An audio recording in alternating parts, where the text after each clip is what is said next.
Good day to everyone. Pardon the lack of formality with everything because I am currently in a lock-in shoot for a TV series. And if the speech sounds a little choppy, that's because I had to send it in parts because Philippine internet. So my name is Fonacier. First, of course, I want to congratulate the awardees. You've done yourselves and everyone in your lives absolutely proud, so good job.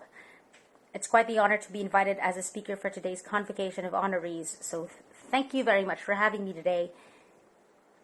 Even if I have little to no idea why I would garner this honor. I am not ungrateful, I just have a lot of self-doubt. So I was told that I've been invited to sort of share insights from my journey so far in the hopes that people may get a pointer or two.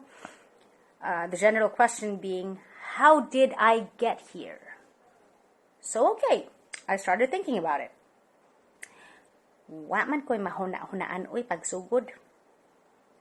Except that most of the jokes hurled at us mass communication students was that we were shallow people who were in the program only to gain access to show business, something that I adamantly refuted, citing the importance of media and society and politics and all other highfalutin stuff that I thought I understood at that time, because mass media is important as a check and balance for government and all that stuff. In today's celebration of your achievements, I feel my presence to be a bit incongruous, being that the only achievement I could say for myself most of my college life and in many years post-college was being consistent at being average. I once came to an afternoon class legitimately sick with a heavy cold that had come down in the middle of the day.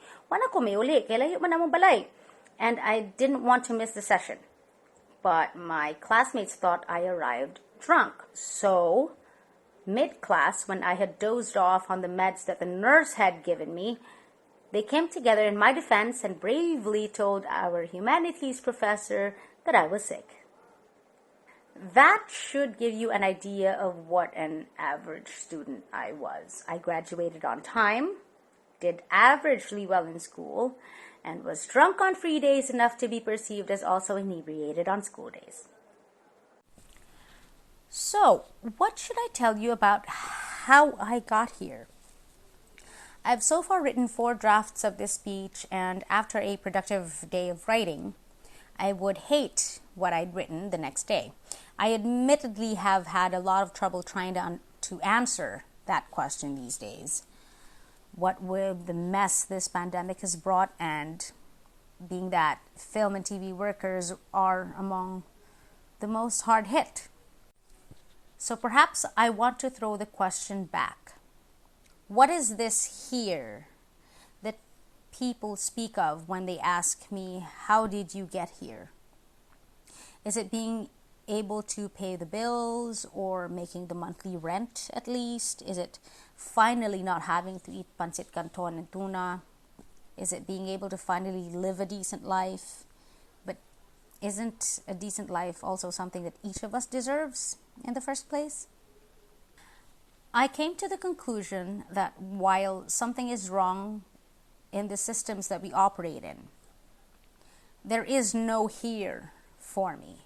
For instance, many women in my industry are afraid to speak up against being objectified in the roles that are given to us. Because if we so much as try to refuse being objectified, we are then tagged as difficult to work with, which then translates to don't hire her, which then means a loss of income, simply because we said no.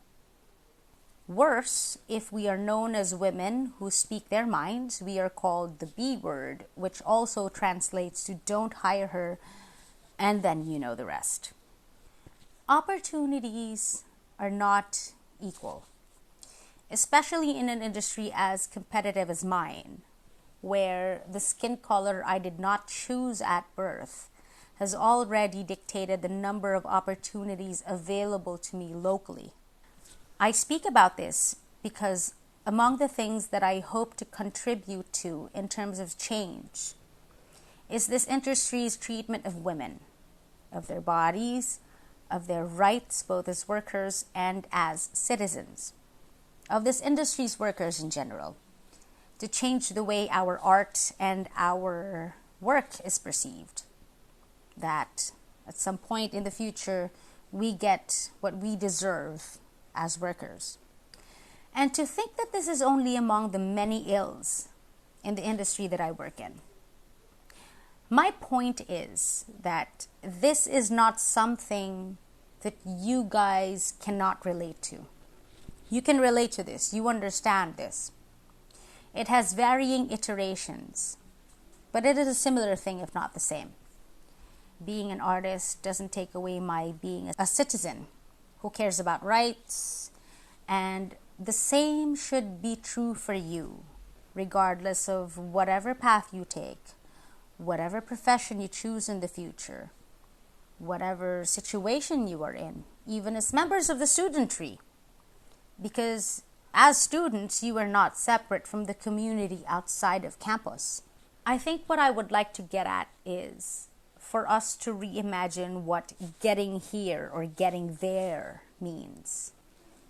It's not really just accumulating wealth or having a house, although that, of course, is a welcome change if it ever happens.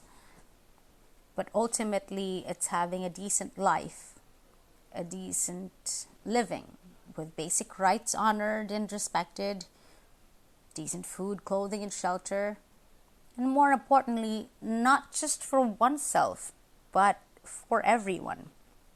So as regards the question of how did I get here? Of course, personally, it was a messy deal. It's always going to be a messy deal. But at the end of the day, I think that I'm not anywhere until we're all there.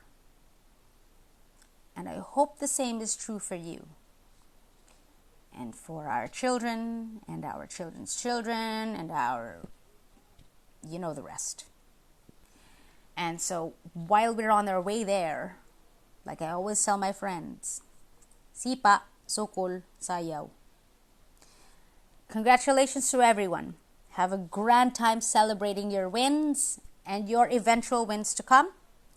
And take charge of the future. Be where you are happy and needed. Thank you very much. This is Fonacier. Have a good day.